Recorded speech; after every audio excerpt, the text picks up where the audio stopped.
Fala galera, vamos para mais uma videoaula no nosso canal, né, Enem Leonardo, voltada para os estudantes do Colégio Estadual Leonardo Gomes de Carvalho Leite, preparando aí para o Enem está chegando, já temos datas definidas, né, 17 e 24 de janeiro de 2021, e vamos lá nessa jornada preparatória para o Enem. Nós tivemos na videoaula 1, né, tratando sobre a organização política e economia mundial, e começamos a falar sobre as características do capitalismo, né, e como o capitalismo foi importante para definir uma produção do espaço geográfico global e definir uma ordem econômica e política mundial. Né? E nessa videoaula número 2, a gente começa a falar sobre as fases do capitalismo, que são 4. Né? Capitalismo comercial, capitalismo industrial, capitalismo financeiro ou monopolista e capitalismo informacional. Nessa videoaula número 2, vamos tratar desses dois primeiros, né? O capitalismo comercial e o capitalismo industrial, falando aí sobre as duas grandes revoluções industriais, certo, pessoal? Que atingiram o mundo no século XVIII e XIX. E aí, para vocês, na aula número 13, aqui a gente vai fechar aí esse ciclo com o capitalismo financeiro monopolista, que perpassa aí o período do imperialismo, né, e o capitalismo informacional. Então, veja só, para me acompanhar, né, vamos lá. Organização Política e Economia Mundial, né, como eu já havia dito, né, vamos lá, vamos acompanhar aí a tela, por favor. Organização Política e Economia Mundial, e nós vamos tratar desses aspectos aqui, olha, capitalismo e espaço mundial, características do capitalismo. Isso aí já foi abordado na aula número 1. Né? Para a aula número 2, a gente vai ter capitalismo comercial e capitalismo industrial. E na aula número 3, a gente abordará o capitalismo financeiro monopolista e o capitalismo informacional. Então, os dois que a gente vai ver nessa aula de hoje serão essas duas fases do capitalismo, certo, pessoal?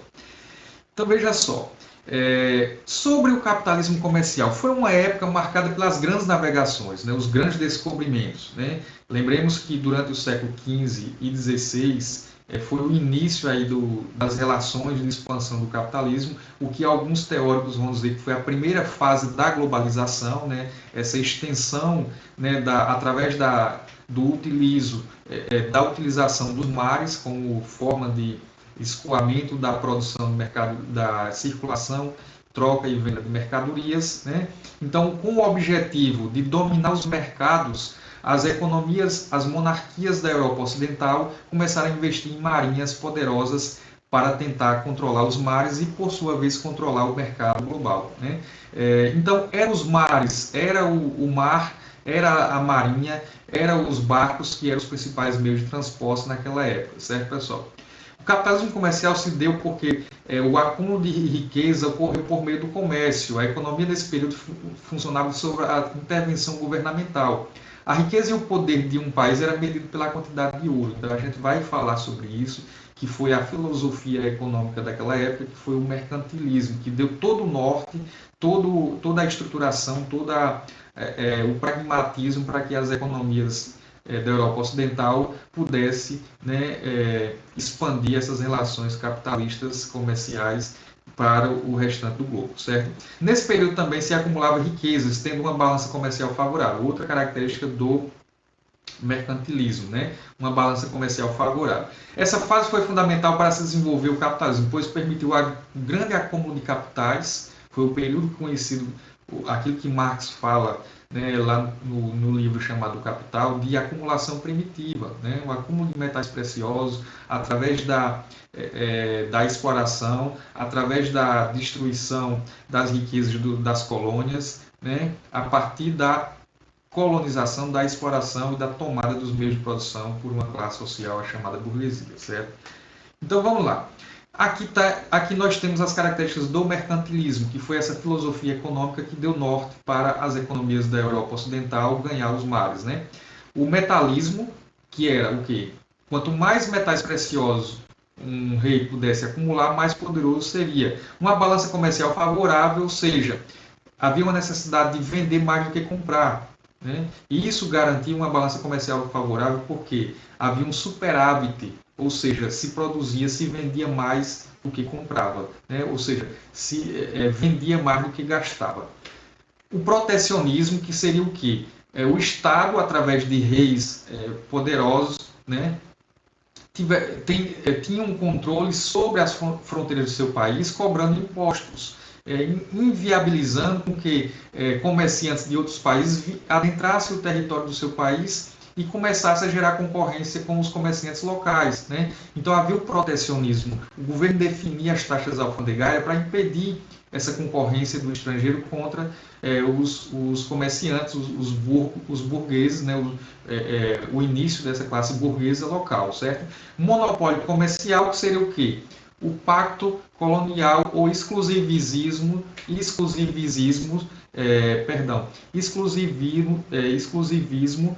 colonial, que seria o quê? O controle, né, da relação comercial entre metrópole e colônia por parte da metrópole. A metrópole definia que a colônia só poderia comercializar com a metrópole, certo, gente? Então, isso é um monopólio. Monopólio é o poder, mono quer dizer uno, polo é o polo. Então, um polo de poder é garantido aí de forma unilateral apenas por uma das partes, né? E o colonialismo, que seria justamente a colonização. Foi necessário, naquele momento, para o fortalecimento dessas monarquias da Europa Ocidental, garantir um controle territorial. Foi aí que, a partir de 1942, 1492, Cristóvão Colombo descobre a América e ali começa as levas de espanhóis, portugueses, ingleses, né, ocupar o território da América e implantar uma colonização de exploração aqui na América Latina, de povoamento lá na América do Norte. Objetivo: enriquecer o Estado, fortalecer o poder real, né? O velho mundo, como Portugal, Espanha, França, Inglaterra e Holanda, busca as novas rotas de comércio para as Índias. Então, o objetivo inicial era escoar as mercadorias, ou seja, atingir o maior entreposto comercial naquela época, que era as Índias, né, que fica no sul da Ásia. O objetivo era atingir esse local. Por quê? Porque quem tivesse um controle sobre as rotas até atingir as Índias sem gastar muito, garantiria aí o monopólio do comércio, certo? E, portanto, poder econômico e, portanto, poder político. No entanto, em uma dessas rotas se descobre a América, como eu já havia dito sobre Cristóvão Colombo, em 1492. Né? E a partir daí se implanta a colonização para quê? Para extrair metais preciosos. O objetivo naquele momento era extrair metais preciosos através da filosofia do metalismo. Né? E o pacto colonial, como a gente já comentou aqui. Né? Olha só algumas rotas. Ó. Nós temos aqui, olha, primeira viagem de Colombo, né, 1492, olha, Colombo sai daqui, olha, da Espanha, né, e chega nas Ilhas Bahamas, né, naquele momento já se conhecia que o planeta é esférico, havia uma briga muito grande entre o poder da ciência para explicar as relações econômicas, políticas, naturais, e o poder da igreja, através do teocentrismo, né? Então, veja, a ciência já começa a se libertar do antigo regime, como diz Marx. Né? O antigo regime é justamente aquelas relações em que o feudalismo se baseava no poder divino da igreja para explicar tudo. Né? E a partir do surgimento do renascimento, da ciência, da volta aos clássicos da filosofia grega, romana, né? Há uma libertação dessa explicação divina e entende-se que o planeta é esférico. Fazendo isso, o que Cristóvão Colombo pensava? Fazer uma viagem de circunnavegação, sempre viajando na direção oeste, né? Como o planeta é esférico, ele ia viajando sempre na direção oeste e atingir esse outro lado aqui, o lado leste, né? De uma forma mais fácil, mais ligeira, né? Atingiria aqui no outro lado a Índia, que fica aqui no sul da Ásia, certo, pessoal? Então, isso daqui, essa tentativa de fazer essa viagem de circunnavegação era para reduzir os gastos de ter que cruzar o Cabo da Boa Esperança aqui, olha, em um ambiente em que havia o choque, a mistura de águas, né, da água do Oceano Índico e o Oceano Atlântico, uma área muito instável, né, com muitas ondas e que muitos navegadores tiveram seus barcos sendo sugados por grandes redemoinhos no oceano. Né, e naquela época se falava que havia dragões, bichos dentro dos oceanos que sugavam os navios. Na verdade, eram redemoinhos por conta dessa mistura de águas com características químicas e físicas diferentes, certo, pessoal? Então aqui a viagem de Cristóvão Colombo, Américo Vespúcio, né? Américo Vespúcio. Aí nós temos aqui também Magalhães, né? Criando o chamado Estreito de Magalhães aqui no Brasil, né? Temos aí, os portugueses, ó. Os portugueses chegam aqui nessa faixa noroeste da África, né? E várias outras expedições que circulam o planeta foi durante o período das grandes navegações. Aqui nós temos novamente Cristóvão Colombo, quando descobre a América, saindo da Espanha. Temos Pedro Álvares Cabral, em 1500, aqui, olha, em Porto Seguro, descobrindo o Brasil, entre aspas, né? Na verdade, encontrando um território que já era ocupado por mais de 4 milhões de pessoas, distribuído em vários povos e etnias indígenas, né? Vasco da Gama, né? Que cruza aqui o Cabo da Boa Esperança na África e atinge as Índias, certo, pessoal? Bom, a origem da dependência. O que é que vai explicar essa dependência econômica, tecnológica, de empréstimos financeiros em órgãos multilaterais que têm como sede os países desenvolvidos da América do Norte, os países desenvolvidos da Europa? O que é que gera essa dependência hoje entre países pobres da América Latina, países pobres da África, países pobres da Ásia em relação aos países do Cone Norte, né? Justamente a origem histórica do processo de colonização. É porque os países desenvolvidos do Cone Norte eram metrópoles durante o período da fase do capitalismo comercial, e os países pobres da América Latina, da África, da Ásia eram colônias, né? E o que é que havia nessa relação? Como era a chamada divisão internacional do trabalho? Ora, havia uma extração intensa de riqueza através de uma grande ação antrópica, destruindo natureza, retirando metais preciosos, né, destruindo todo tipo de riqueza natural, né, e gerando uma dependência. E até hoje esses países eles são dependentes do ponto de vista tecnológico, né, através de química fina, robótica, engenharia genética, telecomunicações, são extremamente dependentes dessas tecnologias com preços absurdos, já que são produtos com alto valor agregado, né? A chamada tecnologia de ponta, são dependentes do ponto de vista financeiro também, tomam empréstimos financeiros em órgãos multilaterais e cobram de forma extorsiva altas taxas de juros, mantendo um povo extremamente dependente, na medida em que os governos, né, ao tomar esses empréstimos, comprometem o patrimônio público e obriga a população a pagar altas taxas de impostos durante muito tempo para acumular esse capital e dar como rolagem dos juros das dívidas internas e externas desse país. O Brasil que o diga, né? O Brasil sofreu durante muito tempo, né? E vem sofrendo cada vez mais, vem comprometendo o seu PIB com cerca de 40% do nosso PIB voltado para pagar compromisso de dívida pública, certo, pessoal? Aí nós temos a divisão internacional do trabalho, do século XV e XVI, né? Houve a delineação do papel das metrópoles e das colônias. O que cada um cumpria? Ora, mas basicamente isso aqui, ó, veja como é que funcionava. Ó. O pacto colonial era assim, ó, a colônia fornecia matérias-primas e gêneros tropicais a quem? As metrópoles, né? Para garantir lucros para a metrópole, produtos com alto valor comercial. Já a metrópole produz manufaturados escravos para as colônias. O que eram os produtos manufaturados? Manufaturado é o princípio do que seria um produto elaborado, né? Ainda através das manufaturas, que eram máquinas manuais, o próprio termo já diz, manufatura, eram máquinas manuais ou movimentada a energia hidráulica ou tração animal, né, e produzia algumas mercadorias em pequena escala, certo, gente? Então, onde é que tinha esses manufaturados? Nos países, nas metrópoles, nos países desenvolvidos da Europa Ocidental. Então, eles vendiam por um preço absurdo para as colônias e as colônias forneciam as suas riquezas naturais para essas colônias. Isso era o Pacto Colonial. Então, isso ficou conhecido como Divisão Internacional do Trabalho, a DIT. Né? A DIT do capitalismo comercial se deu do século XV ao XVIII. Olha aqui, ó, a colônia fornecia matéria-prima, metais preciosos e especiarias. A metrópole, por sua vez, produtos manufaturados.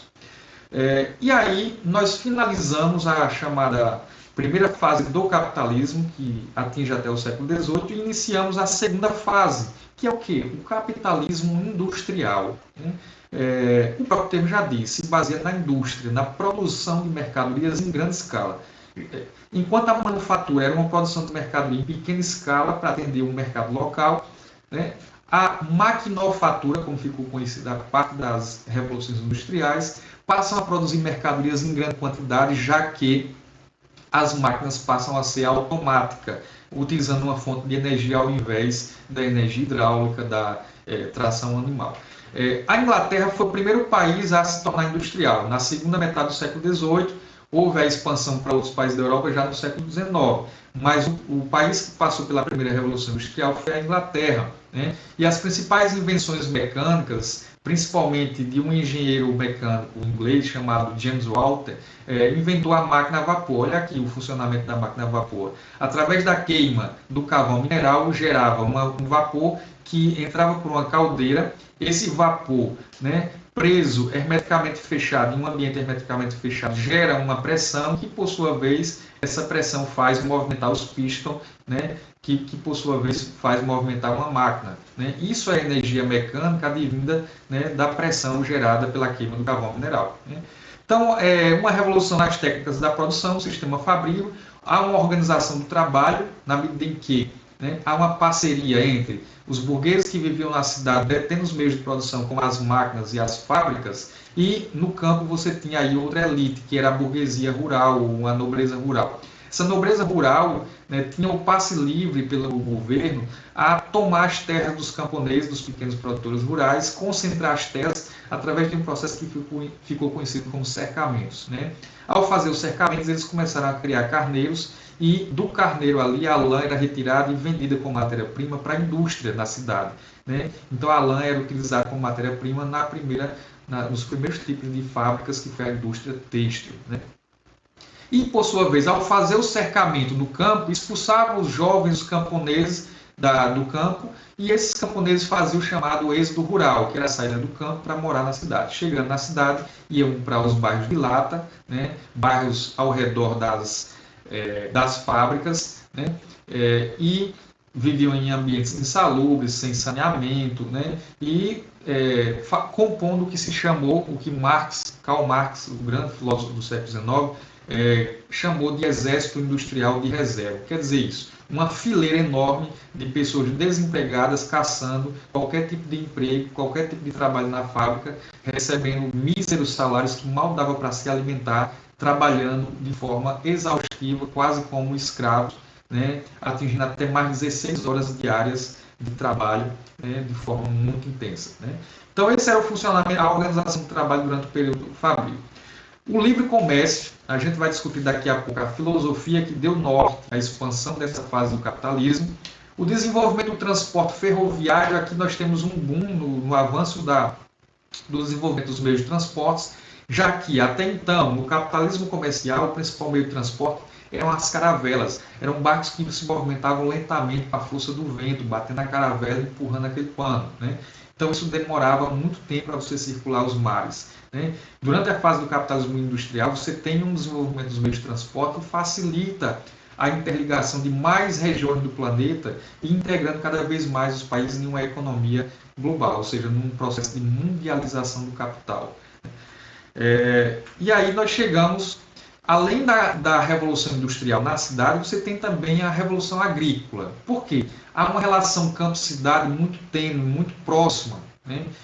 Se ocorrem invenções mecânicas na cidade, fazendo com que ocorra uma produção de mercadoria em grande quantidade, automaticamente isso leva a uma interdependência entre campo e cidade. Por quê? Porque para as pessoas viverem de maneira aglomerada nas cidades, né, sobretudo quando tem levas imensas de camponeses que deixam de trabalhar na terra e vai viver na cidade, há uma necessidade desse campo, dessa zona rural, fornecer alimento para a cidade. Né? E a cidade, por sua vez, fornece o que para o campo? Fornece máquinas. Então, há uma revolução agrícola. O campo também passa por transformações com o avanço de técnicas mais modernas, fazendo com que ocorra uma produção de alimento em maior quantidade. Né? E uma urbanização, as cidades crescem muito. Londres, por exemplo, Manchester, que era outra cidade, Liverpool, outra cidade industrial daquele período, no século XVIII, XIX. Londres atingiu 10 milhões de habitantes lá no século XIX, né? Enquanto que a Grande São Paulo vem atingir 14 milhões mais recentemente. Né? Aí veja, olha, final do século XVIII, Revolução Industrial, desencadeou a desestruturação do sistema colonial, porque justamente a Inglaterra, o país que mais concentrou metais preciosos durante a fase do capitalismo comercial, aquele que mais dominou o que se chamou de sete mares. A marinha mercante inglesa era muito conhecida nesse período. Além de praticar a pirataria, através dos corsários, eles também tinham uma força militar muito forte, dominavam as rotas de comércio e, portanto, acumularam mais capitais preciosos. Né? Isso facilitou a Inglaterra ser o primeiro país industrial do mundo, além de ter uma bacia carbonífera, que é um território rico em carvão mineral no subsolo, né? Para o desenvolvimento da indústria. Mas, além disso, a Inglaterra, né, como foi o país pioneiro na industrialização, foi justamente a Inglaterra que começou a provocar o processo de independência das nações da América, sobretudo, e também provocar aí o fim do tráfico negreiro. Por quê? Isso era importante para quê? Ora, para manter uma população livre, para permitir com que formasse a partir daquela população livre a classe operária, né? Porque a classe operária ia trabalhar nas fábricas, receber o dinheiro e ia ser o quê? O consumidor, né? E formaria o mercado consumidor para comprar aquelas mercadorias. Porque o escravo, ele não recebia salário, né? Então ele não poderia ser um consumidor. Então era necessário criar o processo de independência, por isso que a Inglaterra pressionou o Brasil é um dos últimos países a se tornar, a garantir a liberdade do negro aqui e acabar com a escravidão, mas por pressão dos ingleses, certo, pessoal?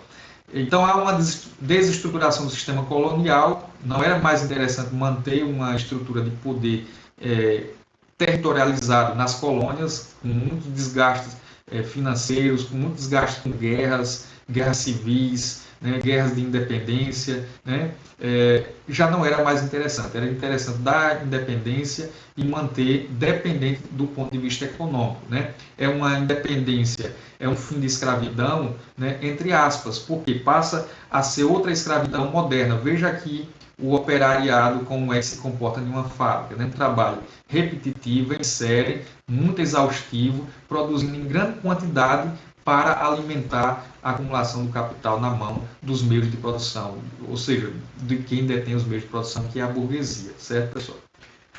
Aí nós temos aqui a filosofia econômica que garante essa expansão da indústria, que é o liberalismo econômico. O liberalismo econômico foi uma doutrina política e econômica que, em suas formulações originais, postulava a limitação do poder estatal em benefício da liberdade individual. Ou seja, pregava o chamado Estado mínimo. Né? Então, pregava que o Estado não deveria ter controle sobre a economia. Né?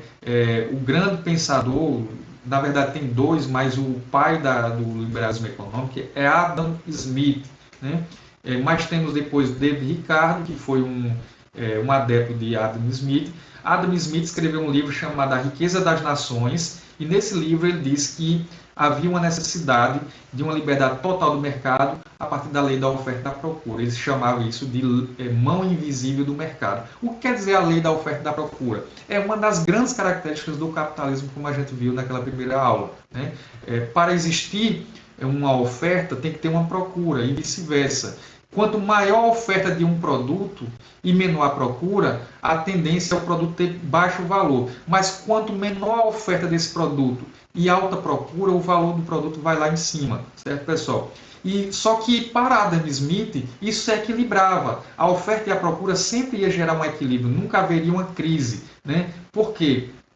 Porque o mercado se autorregulava. É isso que ele chama de mão invisível do mercado, né? Laissez-faire, né? Deixar e passar. Deixar e passar o quê? Né? Acabar com o poder das monarquias através do protecionismo, com taxas alfandegárias. Acabar com as taxas alfandegárias por parte dos reis, dos imperadores, dos governos sobre os seus territórios, e deixasse com que a indústria passasse nos territórios de maneira livre, tivesse um trânsito livre para vender os seus produtos, certo, pessoal? Então essa era a perspectiva do liberalismo econômico. Aí, olha, a divisão internacional do trabalho dentro do capitalismo industrial, que foi do século XVIII a XIX, se baseou praticamente a mesma coisa do da Divisão Internacional do Trabalho clássica, que foi lá no capitalismo comercial. As colônias forneciam matéria-prima em mercados consumidores e a metrópole fornecia agora, ao invés de produtos manufaturados, agora industrializado, ou seja, em maior quantidade e também com um processo de elaboração mais acabado, né? Com mais valor agregado em suas mercadorias. Entre o final do século XVIII e início do século XIX, inicia-se o processo de independência de várias colônias. Só que essa independência foi política, não significou independência econômica, aquilo que a gente já tinha dito. O grande exemplo foi o Brasil. O Brasil se tornou independente no século XIX, 1822, 7 de abril de 1822. Nós tornamos independentes políticos, mas e econômicos. Mantínhamos uma dependência muito rígida sobre Portugal e depois, principalmente, com relação à Inglaterra, né? A Inglaterra, que foi aquele país que dominou ali a Europa, mediou os conflitos de Portugal, a coroa portuguesa com os espanhóis, inclusive foi essa a marinha mercante inglesa que permitiu aí, que deu um apoio, né, militar para trazer a família real portuguesa que fugiu de Portugal até chegar aqui ao Rio de Janeiro em 1808 e, portanto, a partir daí teve um controle sobre o Brasil, sobretudo sobre o ouro, né? O ouro brasileiro foi, grande maioria, canalizado para os cofres ingleses, certo? Aqui nós temos a segunda Revolução Industrial. Vamos finalizar aqui. Olha. A primeira Revolução Industrial foi no século XVIII e a segunda Revolução Industrial no século XIX. Essa daqui foi mais... atingiu um âmbito mais geográfico, mais planetário, né? Na medida em que não ficou restrito apenas a um país da Europa como a Inglaterra. Além de se expandir para outras nações da Europa, como Bélgica, Alemanha, França e Itália, atingiu também a América, Estados Unidos, Canadá, atingiu também a Ásia, né? Rússia e Japão. Então essa teve um âmbito mais planetário, ocorreu uma mundialização, uma espacialização do processo de acumulação do capital pelo globo, certo? Expande para países como Alemanha, Itália, Bélgica, França, Estados Unidos, Rússia e Japão. As bases tecnológicas foi o quê? O motor à explosão. Se no século XVIII, primeira Revolução Industrial, a grande invenção foi o motor, foi a máquina a vapor através da queima do carvão. Agora, com a invenção do motor à explosão, esse motor ele vai ser utilizado com a queima de um combustível fóssil chamado petróleo, né? Os derivados do petróleo garantem aí os combustíveis para esse motor. E esse motor vai ser adaptado, né, ao avião, que surge como uma invenção desse período, ao automóvel, certo, pessoal? Ao barco, certo?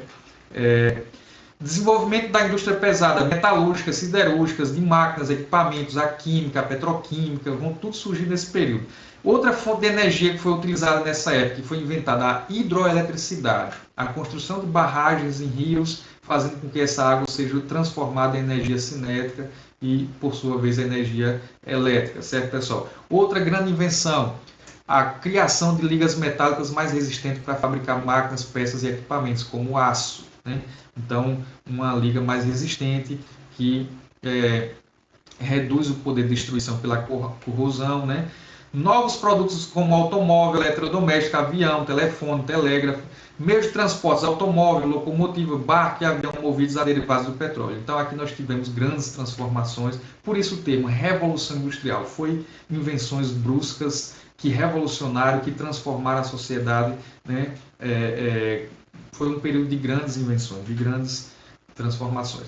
E aqui, para a gente finalizar essa aula, eu gostaria que vocês assistissem a esse vídeo, que é muito ilustrativo, que vai explicar um pouco sobre as revoluções industriais. Smile and Learn. 5 coisas que você deveria saber sobre a Revolução Industrial. A Revolução Industrial começou na Inglaterra, no século XVIII, graças à máquina a vapor de James Watt. Esta máquina transformava a energia térmica do vapor de água em energia mecânica. Esta invenção provocou uma revolução na sociedade nunca vista antes. A máquina a vapor foi utilizada principalmente nas fábricas e no transporte. A utilização da máquina a vapor transformou por completo a fabricação de objetos, que, ao invés de serem elaborados em pequenas oficinas, passaram a ser elaborados em grandes fábricas. Isto fez com que as pequenas oficinas quase desaparecessem. Graças a essa nova indústria, os objetos podiam ser fabricados em série e de maneira muito mais barata, fazendo com que fossem mais acessíveis e fazendo a economia prosperar. As máquinas a vapor também eram utilizadas para o transporte, facilitando o comércio e o deslocamento de longa distância dos passageiros.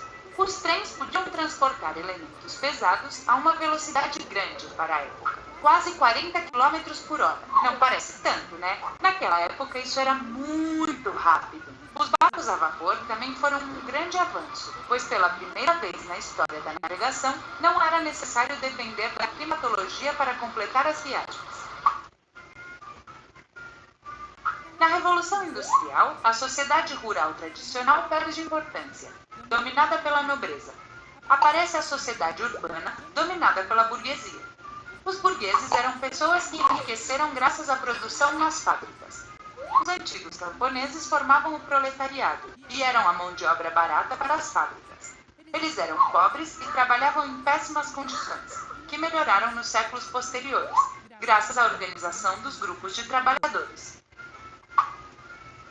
Em 1837, Samuel Morse inventou em Boston o telégrafo. Este aparelho servia para que as pessoas que estão a muitos quilômetros de distância pudessem se comunicar. Além disso, Morse criou um código que codificava o alfabeto através de pulsos elétricos, que hoje conhecemos como código Morse. A primeira conexão entre Washington e Baltimore foi feita 7 anos depois da criação do telégrafo. Essas cidades estavam a 60 quilômetros de distância. Mais tarde, conseguiram conectar a América com a Europa.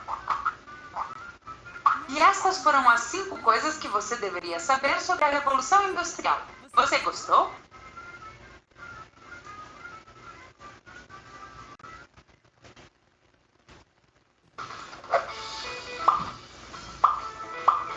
Se quiserem continuar.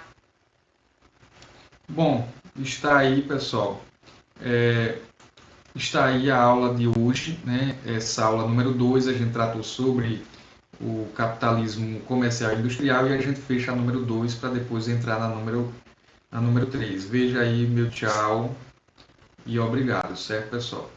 Então, o que eu tinha para dizer é isso, né?